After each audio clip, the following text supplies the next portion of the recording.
Assalamualaikum warahmatullahi wabarakatuh. Tepangaken nami kula Iprasya Skiatu Zahra absen selikur saking kelas rolas MB loro. Ing kesempatan iki kula badhe maringi tulodo video cerkak basa Jawa kanthi judul Belajar iku penting.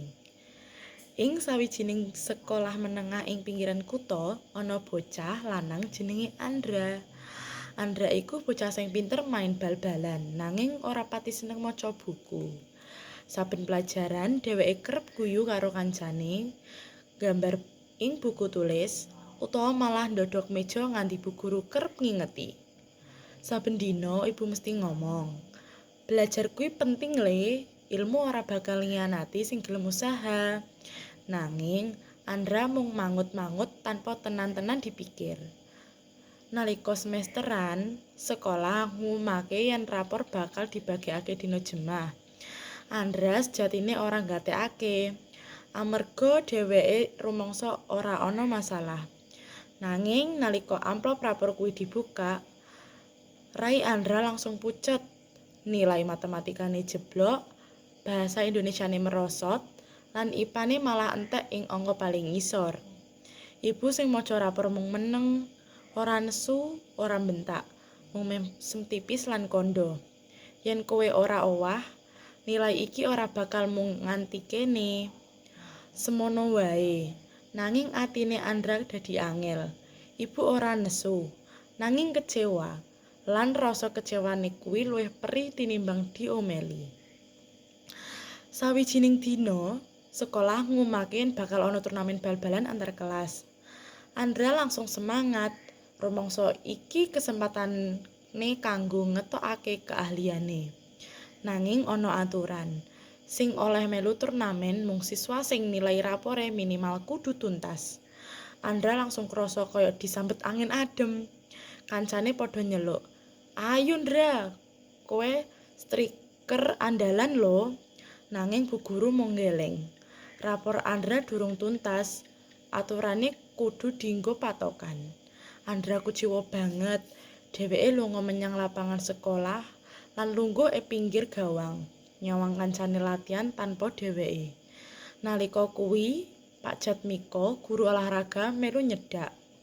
"Kowe pinter main bal, Ndra, nanging ing urip iki ora cukup mung pinter sak siji. Kowe kudu nduweni ilmu supaya masa depanmu ora mandeg ing kene wae." Tembung kuwi mancep ing atine Andra. Esuke Andra miwit bab anyar. Dheweke lungguh ing ngarep kelas, nggawe catetan lan nyoba ngrungokake pelajaran kanthi serius. Kancane malah gumun. "Lho, kok Andra dadi rajin?" Andra mung mesem. "Aku pengen owah. Belajar kuwi pancen penting jebul." Awal-awal pancen angel. Akeh pelajaran sing durung dingerteni. Nanging Andra ora nyerah. Saben sore dheweke njaluk ibu nerangake apa sing durung ngerti. Sedurunge turu, dheweke maca ulang pelajaran sedhela. Wiwit rada angel, nganti dadi luwih gampang amarga kerep dilakoni. Wektu ulangan harian teka, Andra entuk nilai apik. Meskipun durung paling dhuwur, nanging luwih apik tinimbang apa sing tau diraih sadurunge. Bu guru nggumun lan mesem bangga. "Nah, iki sing tak maksud. Yen kowe nyoba, mesti iso." Kancane uga wit ngajak Andra sinau bareng. Kabeh kaget. Bocah sing biyen paling rame saiki dadi luwih tertib lan tekun. Dina Senin isuk, diumumake yen sekolah bakal ngandani turnamen bal-balan maneh kanggo semesteran ngarep. Nanging ana kabar tambahan. Siswa sing wis nutup nilai lan rajin belajar bisa melu seleksi. Andra lega, semangate bali maneh. Nanging saiki dheweke ngerti, bal-balan penting, nanging belajar luwih penting. Tanpa ilmu, kesempatan bakal ilang.